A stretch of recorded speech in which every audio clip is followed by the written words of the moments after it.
Okay, so today I'm going to show you how to add an image texture to to something that you've made in Blender.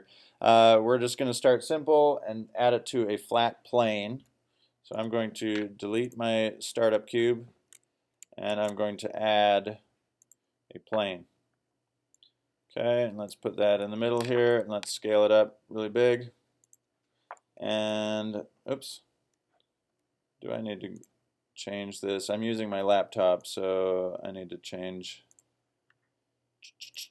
that. So now my numbers work how they should. Go back to that. Okay, now if I hit 7, it'll go to overhead view. And let's just put that in the middle where it should go. Okay, so I've got my plane here. Now we are going to be using cycles render, which you probably used on your previous project, but up here, just make sure that this, by default it says Blender render. We need to switch this to cycles if you haven't already. So we go to cycles there.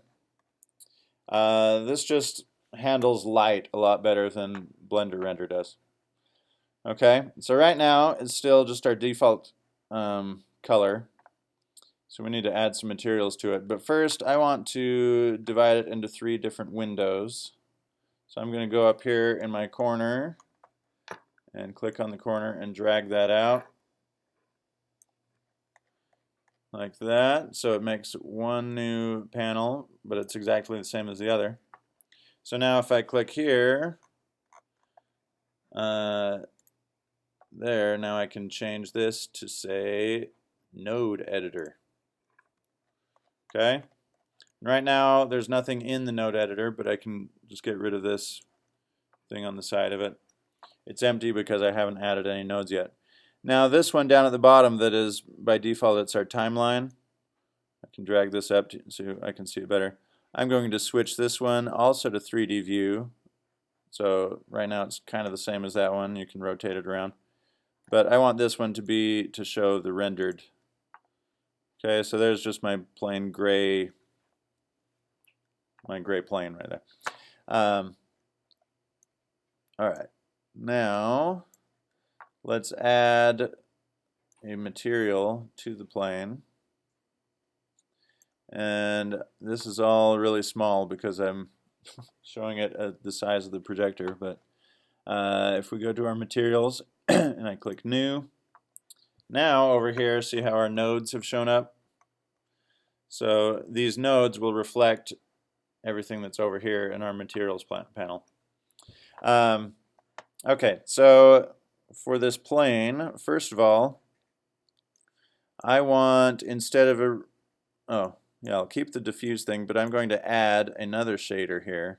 So I click add, and I go to shaders, and no, not shaders, textures, image texture.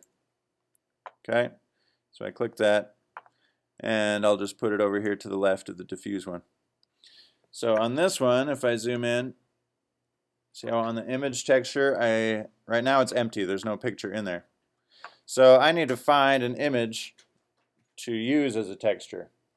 And a great place to do this is textures.com.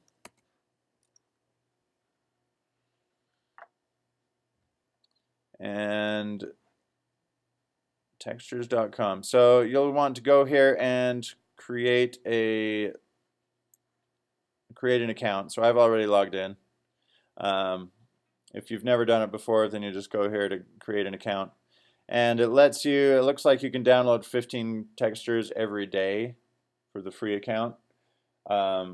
If you want like larger file sizes or to be able to download more than that, then you have to use the paid version. But so far the free account has been just fine for me.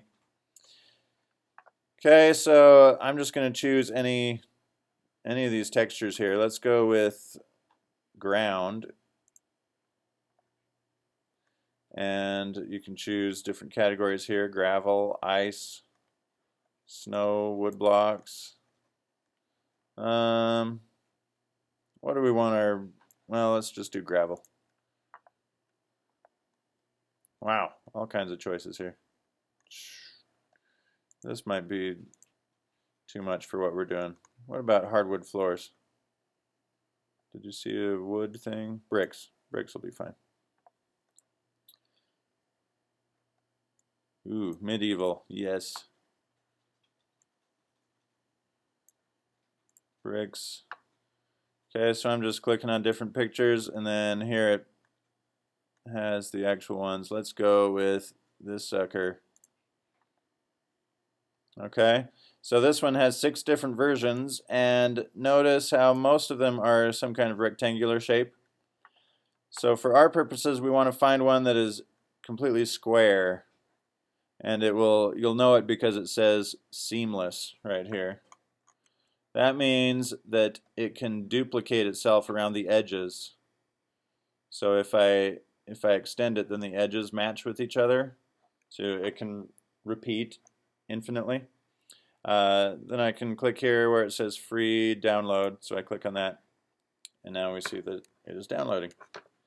So let's click on that little drop box, show in Finder, and I'm just going to drag this over to my desktop so I know where it is. Okay, then back here at Blender, now I'm going to go here to Open and find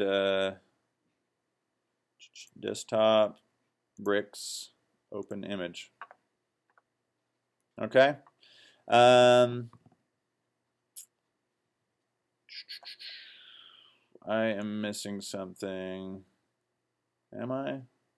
Maybe I'm not. Maybe I'm not. Okay, so, oh, that's why. So I added it here, but it's not connected to the diffuse. So see how in your nodes, if I move this around, these things are called noodles, this little line that connects it. So here I can change the color, and because the noodle is connected to the surface, you see the difference over here. I can change the color again, it applies it there. But now, in this image texture, if I click on this little color button and drag the noodle out and connect it to that color, now it has added that there. Okay, and nothing is showing up at this point,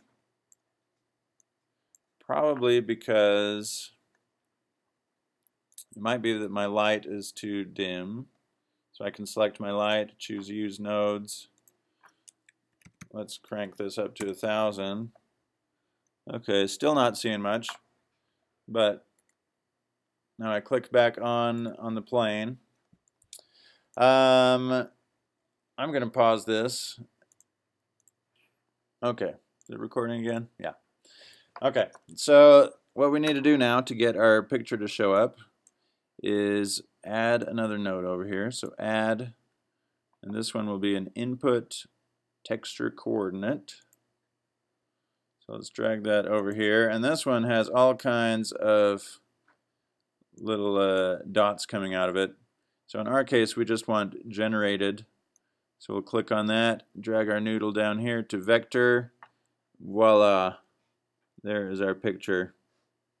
And now, because so it's just taken that image and filled it into the square of our plane. So let me move this over. So I could select this plane and I can scale it, and it just keeps that image matched with it. But one problem might be if this is really, a really huge floor, that means these bricks are going to be gigantic for whatever else compared to whatever I put on top of there. So if I want the bricks to be smaller and like repeat themselves, then let me see if I remember which one to add here. I think it is vector mapping. No, I don't remember. Input converter. No, it's not that. Well, let me look it up. I'll hold on. Zoom. All right. So what we're going to do to make this, to shrink the picture, we'll go add vector mapping. And let's just put that right on that line in between the two. There we go. I'm going to zoom out so I can get a little more space in between here. Okay, so see how it connects it for you, and by default it doesn't do anything because it's scaled at 0. But here, if on the X, Y, and Z scale axis, well, let's just play around with the rotation, see what that does. If I rotate on the X, see how it's like it's sliding it up or down that direction. Y would go the other side. Z would be like there's a pole in the middle of it that you're rotating it around. I'll just put all those back to 0. Okay, but the scale, let's try scale at 3. Whoops, not 13. 3, 3, 3. Okay.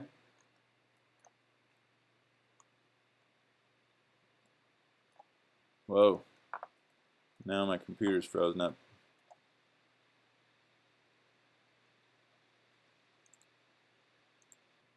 Okay, so now see how much smaller all those bricks are? Because it's taken that picture and repeated it. It's almost as if there's a grid of 3 of them, but because it's seamless, you can't tell where they match up. So that looks cool. I could select my light and make this even brighter. Maybe let's move it farther away first. I can increase the size of it. Make the strength 5,000 instead. There we go. Okay, so there is our texture. It still looks kind of like a flat image though. I mean, especially if you get it at a really low angle like this. But there's a quick trick that'll make the shadows of this stand out more to make it, give it the illusion that it's actually 3D. And that's also done in our nodes over here. So let's, oh, and I have the light selected, so I'm just going to click on the plane and go over here to my nodes. And here I have the material output, which this is like the final thing that you're seeing, right? And notice how all the information is going from one to another and it ends up in the surface. So that's showing what the surface of this looks like. But there's also a place here called displacement. And this affects like the illusion of depth or a 3D surface. So if I go over here and find the image texture, so this is where I chose what picture, the picture of the bricks. And notice it has, no, I don't want to use the alpha, I want to use the colors. So I'm going to click on the same color tab or button and drag out a new noodle and go to displacement. And then it should have, let me disconnect that and see if you can tell a difference. I disconnect it. So see how it looks pretty smooth, but then once I put it on here to displacement, it just, some of those textures pop out a little more. And there's ways to fiddle around with that and make it look even more precise, but for now, that will do for our needs. So that is the basics of how to get a picture onto a plane. So go ahead and try that out, and in the next ones we'll move on to how to add it to more complicated objects.